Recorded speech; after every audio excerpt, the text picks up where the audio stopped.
A day in the life of a passenger princess here in America. So for today's video, charot!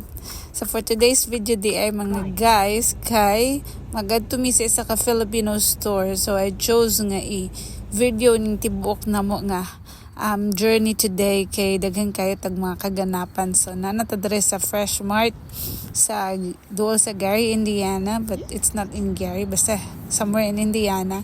Gadali-dali mi guys kay 10 minutes na lang manirado na ning Filipino store. So imagine na 10 minutes okay na hanglan paspas gid ta ni makapili sa atong mga palaliton.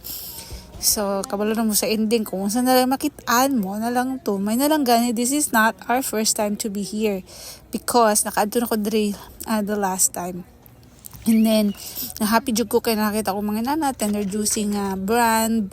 So, lami kayo siya og lasa, kanang Pinas nga lasa ba. Kaya kung iba magud na brand, dili na kayo siya lami for me. So, naapod sila yung mga bulad, pero wala lang ko nagpalit. Kay naghuna-huna na po kung saan na po na ako siya pagluto. Kay grabe good, ka-hassle ko magluto kog bulad. So, mo na siya ang isa sa mga ref diri so na mga Thailand products. Tapos kaning next, mo na siya kanang mga sudan na ba nga luto na daan. So, dili na ako kailangan siya lutoon. So, na sila achara mga guys. Achara na siya.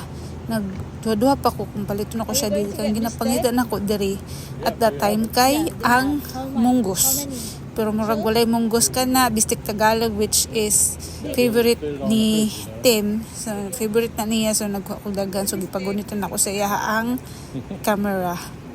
Ayan, so nangita jud ko og munggos pero wala, so nadaray mga kuan lahi nga mga sudan. Tapos na ending ata na kay nagpalit ko og kana saan siya uy kanang halanggod kanang Bicol Express.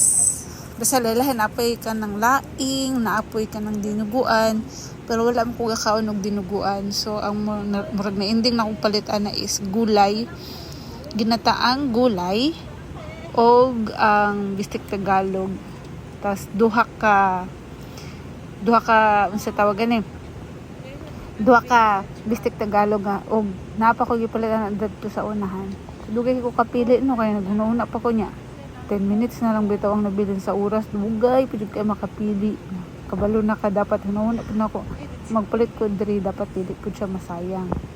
Ayan mga guys, pagkahuman diri sa tindahan na ni nanay mga North Cubes, naapa joy mga klase-klase na ay mga dilata. So kana mga favorite nako mga century tuna, tapos naapod siya corn beef. Ang problema lang anong corn beef kay wa koy pang-abre sa lata. So ana ko din sa ko magpalitan na okay.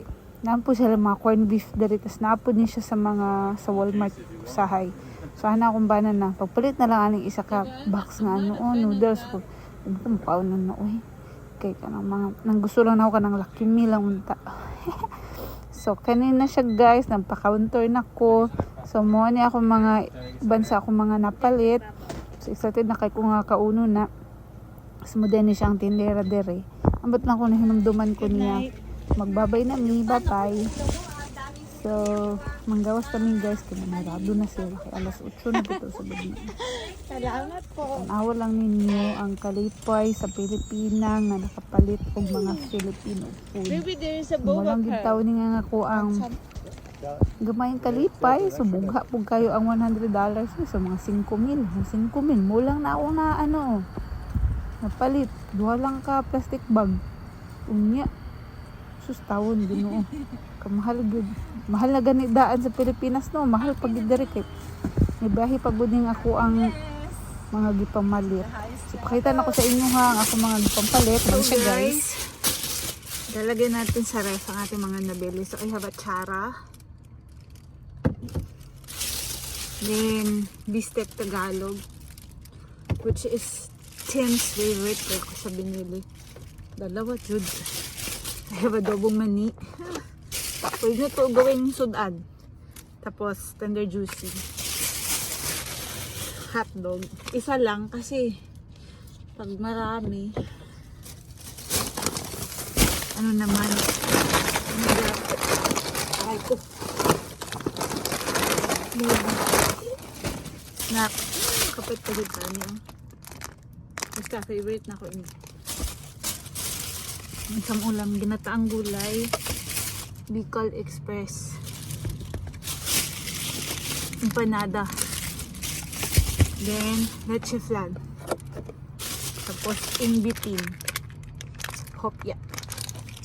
Kana lang.